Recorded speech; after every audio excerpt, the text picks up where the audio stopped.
Well, thank you for that nice introduction. I'd have to say that 2009 was a magical year for me in my quest to be more self-sufficient.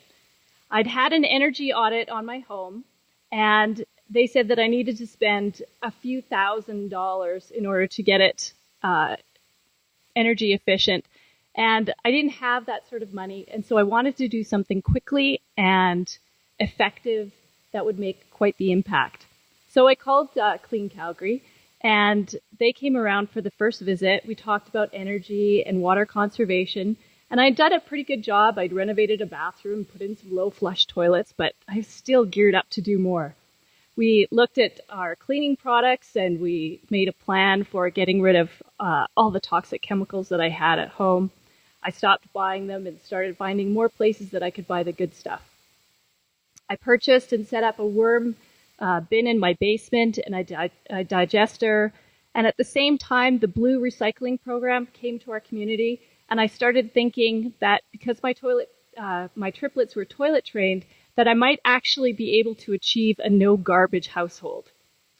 My children thought I was crazy. I was really proud of my progress when Amy and Josh came back for the visit, and they started talking to me about food. They told me that I could make a significant impact on the environment just by having a backyard garden. And I hadn't thought about the transportation costs of food and how it was degrading the environment. And the solution that they suggested was to consider buying more local, even over the choices of using organic foods. I was looking forward to my first year of gardening because my triplets were old enough for me to get out and tend the garden. They told me about lasagna gardening and square foot gardening, and I put those into practice. My husband and I built 4 large raised beds, and I started planting the kind of vegetables that I like to eat. The first time gardening as an adult was awesome. I marveled at how the romaine lettuce from my garden compared in color compared to the store-bought lettuce. I amazed at how pretty a red onion looked fresh from the garden, its shiny, jewel-like skins. We ate fresh lettuce every night that summer and dug up baby potatoes and barbecued them. Eating outside at every meal, I would announce what part came from the garden. I only went to the store for meat, eggs, and milk products and started daydreaming about goats. My garden was looking lush, and then I realized I had no idea when I should harvest the different vegetables. I looked up how to tell when you should harvest your beets.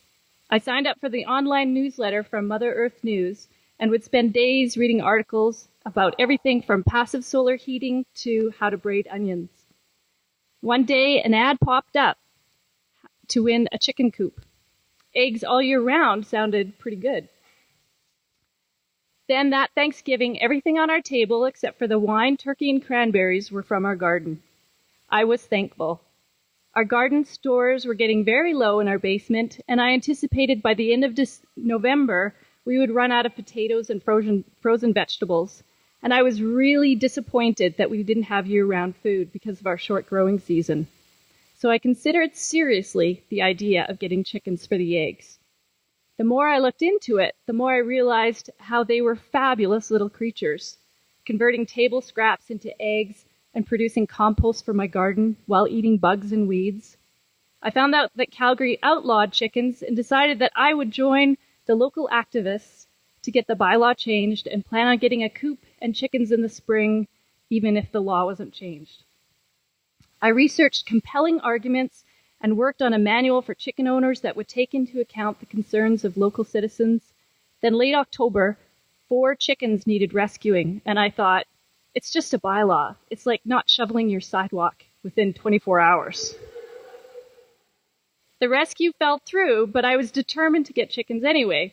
So I built a coop in November and December and got 6 little chickens in early December. We had chickens for about 2 days, and it was the new normal for the kids. 3 dozen days ago, 1 chicken started laying eggs. Now, permaculture gurus say that the best animals for supporting urban agriculture were worms, chickens, and bees. So I took a beekeeping course. Now I dream about bees.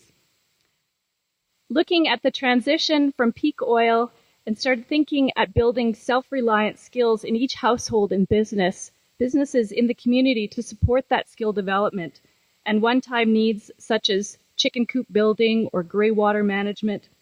And I started thinking about doing my own business, and so I started up City Chicks, chicken starter kits and educational services. And now I've also started up a indoor vertical veggie garden that you can have by your window. And I really have to say that it has been a great experience working with Green Calgary. It was clean when we started out. And the Healthy Homes program, I felt that they were really able to amplify my desire to become more environmentally responsible and gave me the direction and the knowledge that I needed in order to do that. And so if your goal is to have families being healthy and engaged, I'd say you could add me on that list. Thanks very much.